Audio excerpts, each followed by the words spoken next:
ನಮಸ್ಕಾರ ಕಂಡ್ರಪ್ಪ, ಎಲ್ಲರೂ ಚೆನ್ನಾಗಿದ್ದೀರ? ನಾನಂತೂ ಫಸ್ಟ್ ಕ್ಲಾಸ್ ಆಗಿದ್ದೀನಿ. ರಾಜಕೀಯಕ್ಕೆ ಬಂದಮೇಲೆ ಸೂಪರ್ ಆಗಿದ್ದೀನಿ ಕಣಪ್ಪ. ಬಾದಾಮಿ ಹಾಲು ದಿನ ಕೊಡ್ತೀನಿ, ಸಾಯಂಕಾಲ ಆದರೆ ಶಾಪಿಂಗು, ನನ್ನ ಹೆಂಡತಿ ಮಕ್ಕಳು ಫಾರಿನ್ನು. ಓಕೆ ಬಿಡ್ರಮ್ಮ, welcome to the matter. R Ashok ಅವರು ಏನು ಟ್ಯಾಂಕ್ ಕೊಟ್ಟವ್ರೆ ಯಾರಿಗೆ ಅಂತೀರ? DK ಸಾಹೇಬ್ರಿಗೆ ಟ್ಯಾಂಕ್ ಕೊಟ್ಟವ್ರಪ್ಪ. ನಮ್ಮ ಆರ್ ಅಶೋಕ್ ಸಾಹೇಬ್ರು ಏನಂದವ್ರು ಅಂದರೆ, ಬ್ರ್ಯಾಂಡ್ ಬೆಂಗಳೂರು ಮಾಡಿಬಿಟ್ರು ನಮ್ಮ DK ಸಾಹೇಬರು. ಬ್ರ್ಯಾಂಡ್ ಬೆಂಗಳೂರನ್ನ ಮಾಡವ್ರಿ ನಮ್ಮ DK ಶಿವಕುಮಾರ್ ಅವರು. ಸಖತ್ತಾಗಿ ಮಾಡವ್ರೆ. ಬೆಂಗಳೂರಿಗೆ ಬಂದು ಚಿಕ್ಕ ವಯಸ್ಸಿಂದ ಓದಿ ಸಖತ್ತಾಗಿ ಎಜುಕೇಷನ್ ಎಲ್ಲ ಕಂಪ್ಲೀಟ್ ಮಾಡ್ಕೊಂಡವ್ರದ್ದು ಬ್ರ್ಯಾಂಡ್ ಬೆಂಗಳೂರು ಮಾಡಿಬಿಟ್ಟವ್ರೆ. ಏನಪ್ಪ ಅಂದರೆ ಎಲ್ಲಾದ್ರ ಮೇಲೂ ಟ್ಯಾಕ್ಸ್ ಹಾಕ್ಬಿಟ್ಟವ್ರೆ ಕಣ್ರಪ್ಪ. ಯಾವುದೂ ಬಿಟ್ಟಿಲ್ಲ, ಒಂದನ್ನೂ ಬಿಟ್ಟಿಲ್ಲ ಕಣಪ್ಪ, ಎಲ್ಲಕ್ಕೂ ಟ್ಯಾಕ್ಸ್ ಹಾಕಿ ಬಿಟ್ಬಿಟ್ಟವ್ರೆ. ಅದೇ ಬ್ರ್ಯಾಂಡ್ ಬೆಂಗಳೂರು ಅಂತವ್ರೆ. ಬ್ರ್ಯಾಂಡ್ ಬೆಂಗಳೂರನ್ನ ಮಾಡಿರೋದು ಹೆಂಗೆ ಅಂದರೆ, ಎಲ್ಲ ರೇಟ್ಗಳನ್ನ ಜಾಸ್ತಿ ಮಾಡಿ ಬಡವ್ರು ಗಿಡೋರು ಏನೂ ತೊಗೊಳಕ್ಕಾಗಲ್ಲ ಆ ಪರಿಸ್ಥಿತಿಗೆ ತಂದಿಟ್ಬಿಟ್ಟವ್ರೆ DK ಸಾಹೇಬರು. ಬ್ರ್ಯಾಂಡ್ ಬೆಂಗಳೂರು ಮಾಡವ್ರಿ ಅಂತ ಈ ಥರ ಒಂದು ಟ್ಯಾಂಕ್ ಕಟ್ಟಿರೋದು ನಮ್ಮ ಆರ್ ಅಶೋಕ್ ಸಾಹೇಬರು DK ಸಾಹೇಬರಿಗೆ ಕೊಟ್ಬಿಟ್ಟವ್ರೆ ಕಣಪ್ಪ. ಬ್ರ್ಯಾಂಡ್ ಬೆಂಗಳೂರು ಮಾಡವ್ರಂತೆ ನಮ್ಮ DK ಸಾಹೇಬರು. ಅಂದರೆ ಎಲ್ಲಾದ್ರ ಮೇಲೂ ರೇಟು, ತರಕಾರಿ ಗಿರ್ಕಾರಿ ಹಾಲು ಗೀಲು ಎಲ್ಲಾದ್ರ ಮೇಲೂ ಟ್ಯಾಕ್ಸು, ಪೆಟ್ರೋಲ್ ಗಿಟ್ರೋಲ್ ಏನೈತಿ ಯಾವುದನ್ನೂ ಬಿಟ್ಟಿಲ್ಲ, ಎಲ್ಲಾದ್ರ ಮೇಲೂ ಟ್ಯಾಕ್ಸ್ ಹಾಕ್ಬಿಟ್ಟವ್ರು. ಅದಕ್ಕೆ ಬ್ರ್ಯಾಂಡ್ ಬೆಂಗಳೂರು ಮಾಡೋಕ್ಕೆ ನಿಂತವ್ರೆ, ದುಡ್ಡುಗಳ್ನ ಜಾಸ್ತಿ ಮಾಡಿಬಿಟ್ಟು ಅಂತ ಆರ್ ಅಶೋಕ್ ಸಾಹೇಬರು ಹೇಳವ್ರಿ. ಇನ್ನೊಂದು ಮ್ಯಾಟ್ರ್ ಗಣಪ, ನಮ್ಮ ಪ್ರದೀಪ್ ಈಶ್ವರ ಸಾಹೇಬರು ಚಿಕ್ಕಮಗಳೂರು, ಅವ್ರ ಬಗ್ಗೆ ಒಂದು ಮಾತು ಕೇಳಿದ್ರಪ್ಪ. ಇಂಟ್ರಲ್ಲಿ ಏನು ಕೇಳಿದ್ರು ಅಂದರೆ, ನಿಮಗೇನು ಭಾಷೆಗಳು ನೆಟ್ಟಿಗೆ ಮಾತಾಡೋಕ್ಕೆ ಬರೋಲ್ಲ, ನಿಮಗೊಂದು ಸಂಸ್ಕೃತಿ ಇಲ್ಲ, ವಿಧಾನಸಭೆಯಲ್ಲಿ ಹೆಂಗಿರ್ಬೇಕು ಅನ್ನೋದು ಗೊತ್ತಿಲ್ಲ, ಅದೊಂದು ಬಾಡಿ ಲ್ಯಾಂಗ್ವೇಜ್ ಇಲ್ಲ, ಏನಿಲ್ಲ, ಹೆಂಗೆ ಅಂದ್ರಂಗೆ ಮಾತಾಡ್ತೀರಾ ಅಂತ ಹೇಳಿದ್ರು. ಅದಕ್ಕೆ ನಮ್ಮ ಪ್ರದೀಪ್ ಈಶ್ವರ್ ಅವ್ರು ಏನು ಹೇಳಿದ್ರು ಗೊತ್ತೇನಪ್ಪ? ಹೌದು, ನಾನು ಈಗ LKG ಮುಗಿಸ್ಕೊಂಡು UKGಗೆ ಹೋಗ್ತಾ ಇದ್ದೀನಿ. BJPಯವರು PhD ಮಾಡವ್ರೆ ಮಾತಾಡೋದ್ರಲ್ಲಿ. ಕೇಳಿಸ್ತಾ? BJPಯವರು PhD ಮಾಡವ್ರಂತೆ ಕಣಪ್ಪ. ಯಾವುದರಲ್ಲಿ? ಮಾತಾಡೋದ್ರಲ್ಲಿ. ಹೆಂಗೆ ಮಾತಾಡಬೇಕು, ಯಾರ್ಯಾರು ಯಾವ ಥರ ಮರ್ಯಾದೆ ಕೊಡಬೇಕು ಅನ್ನೋದ್ರಲ್ಲಿ PhD ಮಾಡವ್ರೆ BJPಯವರು ಅಂತ ಪ್ರದೀಪ್ ಈಶ್ವರ್ ಅವರು ಅವ್ರಿಗೆ ಟ್ಯಾಂಕ್ ಕೊಟ್ಟವ್ರೆ ಕಣಪ್ಪ. ಇವ್ರು ಈಗ LKG ಪಾಸ್ ಮಾಡಿ UKGಗೆ ಹೋಗಿ ಈಗ ಮಾತಾಡೋದನ್ನು ಕಲಿತಾವ್ರಂತೆ. ನಮ್ಮ CT ರವಿ ಅವರು, ನಮ್ಮ ಆರ್ ಅಶೋಕ್ ಸಾಹೇಬರು, ಅಶ್ವಥ್ ಅವರು, ಆರ್ ಅಶ್ವಥ್ ಸಾಹೇಬರು ಯಾರ್ಯಾರು ಹೆಂಗೆ ಮಾತಾಡ್ತಾರಂತ ನೀವೇ ನೋಡಿದಿರಲ್ಲ, ಹೆಂಗೆ ಮಾತಾಡ್ತಾರಂತ. ಯತ್ನಾಳ್ ಸಾಹೇಬರು ಅವರು ಹೆಂಗೆ ಮಾತಾಡ್ತಾರಂತ ನೋಡಿದಿರ. ಅವ್ರ ಭಾಷೆಗಳೆಲ್ಲ ಸಖತ್ತಾಗ ಅವರೆಲ್ಲ PhD ಮಾಡಿಬಿಟ್ಟವ್ರಿ ಮಾತಾಡೋದ್ರಲ್ಲಿ BJPಯವರು ಅಂತ ಇವರು ಹೇಳ್ತಾವ್ರೆ ಕಣ್ರಪ್ಪ. ಅವ್ರು ಇವ್ರ ಮೇಲೆ ಹೇಳ್ತಾರೆ, ಇವ್ರು ಅವ್ರ ಮೇಲೆ ಹೇಳ್ತಾರೆ ಕಣಪ್ಪ. ಎಲ್ಲ ಸಿಟ್ಟು ಬಂದಾಗೆಲ್ಲ ಮಾತಾಡೋ ಒರಟು ಭಾಷೆಗಳೆಲ್ಲ ನಾವೆಲ್ಲ ನೋಡ್ಬಿಟ್ಟವ್ರೆ ಕಣ್ರಪ್ಪ. ಜನಗಳು ನೋಡ್ಬಿಟ್ಟವ್ರು ಯಾರ್ಯಾರು ಒರಟಾಗಿ ಮಾತಾಡ್ತಾರೆ ಏನು ಅಂತ. ನೀವೆಲ್ಲ ಹೇಳೋದು ಬೇಡ್ರಪ್ಪ, ನಮ್ಮ ಜನತೆ ಗೊತ್ತು. ಓಟ್ ಹಾಕಿದ್ದಕ್ಕೆ ಯಾರ್ಯಾರು ಏನೇನು ಮಾತಾಡ್ತಾರೆ, ಯಾರು ಏನು ಮಾಡ್ತಾವ್ರಂತ ಎಲ್ಲರೂ ಗೊತ್ತಾಗ್ಬಿಟ್ಟದೆ.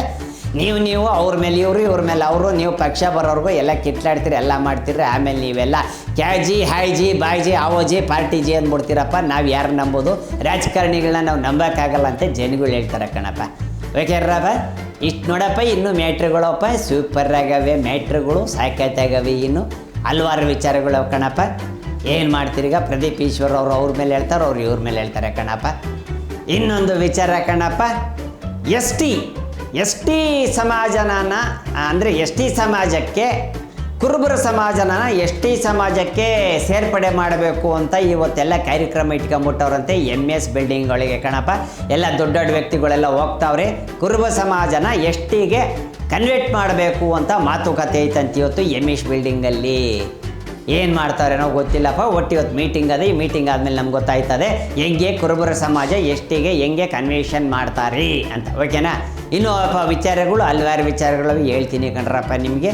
ವಿಧಾನಸೌಧದಲ್ಲೂ ಅಷ್ಟೇ ಕಣಪ್ಪ. ವಿಧಾನಸಭೆಯಲ್ಲಿ ನಮ್ಮ ಆರ್ ಅಶೋಕ್ ಸಾಹೇಬರು ಯತ್ನಾಳ್ ಅವ್ರ ಬಗ್ಗೆ ಹೇಳಿದ್ರು. ಇವರು ತುಂಬ ಸಿದ್ದರಾಮಯ್ಯ ಅವ್ರ ಬಗ್ಗೆ ಪ್ರೀತಿ ಇಟ್ಕೊಂಡವ್ರೆ. ಅವರು ಸಿದ್ದರಾಮಯ್ಯ ಅವ್ರು ಅಂದರೆ ಹಿಂಗಿರಬೇಕು, ಗಟ್ಟಿಯಾಗಿರಬೇಕು, ಹಿಂಗಿರಬೇಕು, ಹಿಂಗೆ ಅಂದರು ಆರ್ ಅಶೋಕ್ ಅವರು ಯತ್ನಾಳ್ ಅವ್ರಿಗೆ ಹೇಳಿದ್ರು ಅಂತ ಹೇಳಿದ್ರು. ಯತ್ನಾಳ್ ಅವ್ರು ಹೇಳಿದ್ರು, ನೀವು ಇದೆಲ್ಲ ಬಣ್ಣಗಳೆಲ್ಲ ಹಚ್ಚಿ ಪ್ಲೇಟ್ಗಳು ಚೇಂಜ್ ಮಾಡೋಕ್ಕೆ ಹೋಗಬೇಡಿ. ನಾನು ಸಿದ್ದರಾಮಯ್ಯನ ಮನೆಗೂ ಆಫೀಸವ್ರಿಗೂ ಹೋಗಿಲ್ಲ, ಸಿದ್ದರಾಮಯ್ಯ ಅವ್ರ ಜೊತೆ ನನಗೆ ಕನೆಕ್ಷನ್ ಇಲ್ಲ. ನೀವು ಫುಲ್ ಟಾಸ್ ಹಾಕಿದ್ರೆ ಯತ್ನಾಳ್ ಏನೂ ಆಗಲ್ಲ ಅಂತ ಆರ್ ಅಶೋಕ್ ಸಾಹೇಬರಿಗೆ ಇವರು ಟ್ಯಾಂಕ್ ಕೊಟ್ಟರು. ಆರ್ ಅಶೋಕ್ ಸಾಹೇಬರು ಹೇಳಿದ್ದು ಮನೆ ತುಂಬ ಹೊಗಳ್ತಾ ಇದ್ರು ಯತ್ನಾಳ್ ಸಾಹೇಬರು ಇವರಿಗೆ ಸಿದ್ದರಾಮಯ್ಯ ಸಾಹೇಬರಿಗೆ. ಸಿದ್ದರಾಮಯ್ಯ ಅವರು ಹಿಂಗಿರಬೇಕು, ಗಟ್ಟಿಯಾಗಿರ್ಬೇಕು, ಹಿಂಗಿರಬೇಕು ಸಿದ್ದರಾಮಯ್ಯ ಅವರು ಅಂತ ಹೇಳ್ತಾ ಇದ್ರು. ಅಂದಿದ್ದಕ್ಕೆ ಇಮಿಡಿಯೇಟಾಗಿ ಅಂದ್ಬಿಟ್ಟು ಯತ್ನಾಳ್ ಸಾಹೇಬರು ಹೇಳಿದ ಮಾತಿದೆ, ನೀವು ಈ ಬಣ್ಣದ ಮಾತೆಲ್ಲ ನನಗೆ ಹಚ್ಚಿ ನನಗೆ ಬಣ್ಣ ಮೆತ್ತಕ್ಕೆ ಹೋಗಬೇಡಿ, ಫುಲ್ ಟಾಸ್ ಹಾಕಕ್ಕೆ ಹೋಗಬೇಡಿ, ಯತ್ನಾಳ್ ಏನೂ ಆಗಲ್ಲ, ನನ್ನ ಮೇಲೆ ಫುಲ್ ಟಾಸ್ ಹಾಕಕ್ಕೆ ಹೋಗ್ಬೇಡಿ. ನಾನು ಸಿದ್ದರಾಮಯ್ಯ ಅವ್ರ ಆಫೀಸ್ಗೂ ಹೋಗಿಲ್ಲ, ಮನೆಗೂ ಹೋಗಿಲ್ಲ, ನನಗೆ ಯಾವ ಸಂಬಂಧ ಇಲ್ಲ, ಅಂಥ ರಾಜಕೀಯ ಮಾಡೋದು ಇಲ್ಲ ಅಂತ ಹೇಳ್ಬಿಟ್ರು ಕಣಪ್ಪ. ಎಲ್ಲ ಗೊಳ್ ಅಂತ ನೆಗ್ಬಿಟ್ರು ಕಣ್ರಪ್ಪ. ಯತ್ನಾಳ್ ಸಾಹೇಬ್ರು ಮಾತಾಡೋ ಮಾತೆ ಹೆಂಗೆ ಕಣಪ್ಪ, ಕಾಮಿಡಿ ಆ್ಯಕ್ಟ್ರು ಧೀರೇಂದ್ರ ಗೋಪಾಲ್ ಅವ್ರು ಜ್ಞಾಪಕ ಬರ್ತಾರೆ ನಮಗೆ. ಅವ್ರು ಮಾತಾಡೋ ಸ್ಟೈಲ್ ನೋಡ್ಬಿಟ್ರೆ ಅವ್ರು ಮಾತಾಡೋ ರೀತಿ ಸ್ಟೈಲು ಎಲ್ಲ ಹಂಗೆ ಐತೆ ಕಣಪ್ಪ. ಸಾಕತ್ತಾಗೆ ಮಾತಾಡ್ತಾರೆ, ಸಾಕತ್ತಾಗೆ ಟಾಂಗ್ ಕೊಡ್ತಾರೆ, ಸ್ಟ್ರೈಟ್ ಫಾರ್ವರ್ಡಾಗಿ ಮಾತಾಡ್ತಾರೆ ಕಣಪ್ಪ. ಇದು ನೋಡ್ರಪ್ಪ, ಇನ್ನೂ ವಿಚಾರಗಳವೆ ಹೇಳ್ತೀನಿ ಕಣ್ರಪ್ಪ. ಎಸ್, ಇದನ್ನು ಜಾಯಿನ್ ಮಾಡ್ಕೊಳ್ಳಿ ಎಡಿಟರ್ಸ್. ಮತ್ತೆ ಇನ್ನೊಂದು ವಿಚಾರ ಕಣ್ರಪ್ಪ, ನಮ್ಮ ನಿಖಿಲ್ ಕುಮಾರಸ್ವಾಮಿ ಸಾಹೇಬರು ಹೇಳಿದ್ರು ಕಣಪ್ಪ. ಅವರು ತಂದೆಯವರು ಕುಮಾರಸ್ವಾಮಿ ಅವರು ಸಚಿವರ ಹತ್ರ ಮಾತಾಡಿದಾರಂತೆ. ಈಗ ಯಾಕಂದರೆ ಈ ಚನ್ನಪಟ್ಟಣ ಅಲ್ಲ, ಈ ರಾಮನಗರ, ಕೋಲಾರ, ಚಿಕ್ಕಬಳ್ಳಾಪುರ ಕಡೆ ಮಾವಿನ ಹಣ್ಣು ಬೆಳೆಸೋರು ತುಂಬ ಜನ ಅವ್ರು. ಯಾಕಂದ್ರೆ ರೈತರಿಗೆ ಸಹಾಯ ಆಗಲಿ ಅಂತೇಳಿ ಅವರೇ ಖುದ್ದು ಕುಮಾರಣ್ಣ ಅವರು ಸಚಿವರ ಹತ್ರ ಫೋನಲ್ಲಿ ಮಾತಾಡಿ ಏನು ಸಹಾಯ ಆಗಬೇಕು, ಅವ್ರಿಗೆ ಏನು ಒಳ್ಳೇದಾಗಬೇಕು ಅದನ್ನೆಲ್ಲ ಮಾತಾಡ್ತಾರೆ. ಲೆಟ್ರು ಕೂಡ ಬರೆದು ಕೊಟ್ಟವ್ರಂತೆ. ಸೊ ತುಂಬ ತೊಂದರೆ ಆಗ್ತಾಯಿದೆ, ಅವರಿಗೆಲ್ಲ ಒಳ್ಳೇದಾಗಬೇಕು ಅಂತೇಳಿ ಕುಮಾರಣ್ಣವ್ರು ಲೆಟ್ರ್ ಬರೆದು ಕೊಟ್ಟಿದ್ರು. ಹಾಗೆ ಅವರೇ ಫೋನಲ್ಲಿ ಕೂಡ ಸಚಿವರ ಹತ್ರ ಮಾತಾಡಿದ್ರು ಅಂತೆ ಕಣಪ್ಪ. ನಮ್ಮ ನಿಖಿಲ್ ಅಣ್ಣ ಅವ್ರು ಹೇಳಿದ್ರು, ಹೇಳಿದ ಮೇಲೆ ಇದ್ದೇ ಇರ್ತದೆ ಕಣಪ್ಪ. ಯಾಕಂದ್ರೆ ಅವ್ರು ಹೇಳಿದ ಮೇಲೆ ಇದ್ದೇ ಇರ್ತೈತೆ. ಯಾಕಂದ್ರೆ ರೈತರಿಗೆ ಒಳ್ಳೇದಾಗಬೇಕು ಕಣ್ರಪ್ಪ. ಯಾಕಂದ್ರೆ ಬೆನ್ನೆಲುಬು ಅಂದ್ರೆ ನಾವು ರೈತರೇ ಅಂತೀವಿ. ಅವ್ರಿಲ್ಲ ಅಂದ್ರೆ ನಾವು ಯಾರು ಇಲ್ಲ ಕಣಪ್ಪ. ದುಡ್ಡು ಏನಾರು ಹರ್ಕೊಂಡು ತಿನ್ನೋಕೈತದ ಇಲ್ಲ. ಅವ್ರು ತರಕಾರಿ ಗಿರ್ಕಾರಿ ಅಕ್ಕಿ ಗಿಕ್ಕಿ ಜೋಳ ರಾಗಿ ಬೆಳೆದ್ರೆ ನಾವು ತಿನ್ನಕ್ಕೆ ಸಾಧ್ಯ. ದುಡ್ಡು ತಿನ್ನೋಕೈತೈತೆ ಅಂದ್ರಪ್ಪ ಆಗಲ್ಲ. ಅದಕ್ಕೆ ರೈತರಿಗೆ ಚೆನ್ನಾಗಿರಬೇಕು. ನಂದು ಉದ್ದೇಶ ಅದೇ ಕಣಪ್ಪ.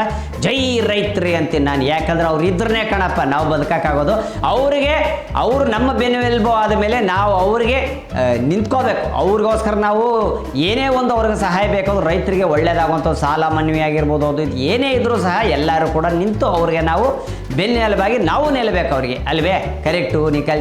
ನಿಖಿಲ್ ಕುಮಾರಸ್ವಾಮಿ ಇಬ್ಬರು ಹೇಳವ್ರೆ. ಸೊ ಅವ್ರ ತಂದೆಯವರು ಮಾತಾಡಿದ್ದಾರೆ ಕುಮಾರಣ್ಣ ಅವರು ಅಂತೇಳಿ. ಆಗತ್ತೆ, ಆಗಲಿ, ಒಳ್ಳೇದಾಗಲಿ ಅಂತ ಹೇಳಿದ್ದೀನಪ್ಪ. ಇನ್ನೂ ಹಲವಾರು ವಿಚಾರ ಆಗಿದ್ದು ಹೇಳ್ಬೇಕು ಅಂದ್ಕೊಂಡೆ. ಇವತ್ತಿನ ವಿಚಾರ ಇಷ್ಟ ಆಗಿತ್ತು ಕಣಪ್ಪ. ಬರ್ಲೇನ್ರಪ್ಪ, ನಾನು ಶಂಭುಲಿಂಗ ಓಟ್ ಬರ್ತೀನಿ ಕಣ್ರಪ್ಪ. ನಿಮ್ಮ ಓಟ್ ಯಾರಿಗೆ? ನನಗೆ ಕಣಪ್ಪ. ನಿಮ್ಮ ಓಟ್ ಯಾರಿಗೆ? ನನಗೆ ಕಣಪ್ಪ. ಬರ್ಲೇನ್ರವ? ಬರ್ತೀರವ? ನೆಕ್ಸ್ಟ್ ಓಟ್ ನೀವು ನನಗೆ ಹಾಕ್ಬೇಕು. ಯಾಕಂದ್ರೆ ನೀವು ಚೆನ್ನಾಗಿದ್ದೀರ ಅಂತ ಕೇಳಿದ್ದೀನಿ ನಾನು. ನಿಮ್ಗೇನು ಕೊಟ್ಟಿಲ್ಲ ನಾನು, ಸಹಾಯ ಏನೂ ಆಗಿಲ್ಲ ನಿಮಗೆ ನನ್ನಿಂದ. ಆದರೆ ಚೆನ್ನಾಗಿದ್ದೀರ ಅಂತ ಕೇಳಿದ್ದೀನಲ್ಲ, ನಾನು ಒಳ್ಳೆಯವ್ನು ಅಂದ್ಕೊಂಡು ನೀವು ನಾನು ಮಾಡಿರೋ ಡವ್ ಚಿಕ್ಕಿಗೆ ನೀವು ನನಗೆ ಓಟ್ ಹಾಕ್ಬೇಕು. ಬರ್ಲೇನಮ್ಮ? ಬರ್ತೀನರಪ್ಪ. ಚೆನ್ನಾಗಿದ್ದೀರಾ? ಮಗು ಹುಷಾರಾಗಿ ನೋಡ್ಕೊತಾಯಿ ನೀನು. ಮಗು ಹುಷಾರಾಗಿ ನೋಡ್ಕೊಳ್ಳಮ್ಮ. ಏನಾರು ಇದ್ರೆ ಹೇಳು, ಮನೆ ತಗೋ ಬಾ ಮಾತಾಯಿ. ಬಟ್ಟೆ ಗಿಟ್ಟೆ ಏನಾದ್ರು ತೊಂದರೆ ಆದರೆ ಏನೇ ಆದರೂ ಬನ್ನಿ. ನೀನು ಅಷ್ಟೇನಪ್ಪ? ಚೆನ್ನಾಗಿದೆ. ಆಟೋ ಗಿಟೋ ಎಲ್ಲ ಚೆನ್ನಾಗಿ ಓಡ್ತಾ ಆಯ್ತಾ? ಓಕೆ. ಮನೆ ಹತ್ರ ಬಂದರೆ ನಾನು ಇಲ್ಲ ಅಂತ ಹೇಳಿದ್ರೆ ನೀನು ಬೇಜಾರು ಮಾಡ್ಕೊಬೇಡ. ಒಳಗಿರ್ತೀನಿ, ಇಲ್ಲ ಅಂತ ಹೇಳ್ತೀನಿ ನಾನು. ಬರ್ಲೇನ್ರಪ್ಪ? ಶಂಭುಲಿಂಗ ಬರ್ತೀನಿ ಕಣ್ರಪ್ಪ.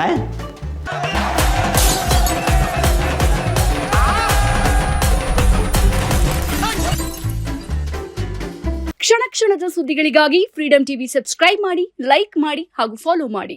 ಹೊಸ ಸುದ್ದಿಗಳ ನೋಟಿಫಿಕೇಶನ್ಗಾಗಿ ಬೆಲ್ ಐಕಾನ್ ಮೇಲೆ ಕ್ಲಿಕ್ ಮಾಡಿ.